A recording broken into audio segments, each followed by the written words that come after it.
si Pangulong Bongbong Marcos na sino mang opisyal o mataas na opisyal ng Bulacan nang puntahan ang isa dapat na flood control project sa Baliwag, Bulacan.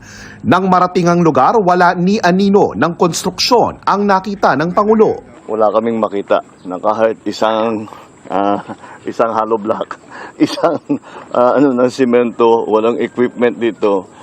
Lahat itong project na ito, ghost project. Walang ginawa na trabaho dito.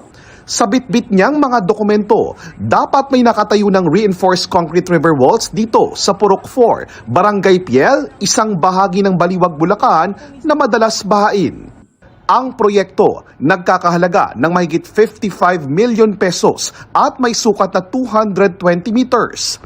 Fully paid na ang proyekto at may resibo pang ang ipinakita na ibinayad sa kontraktor na Sims Construction Trading.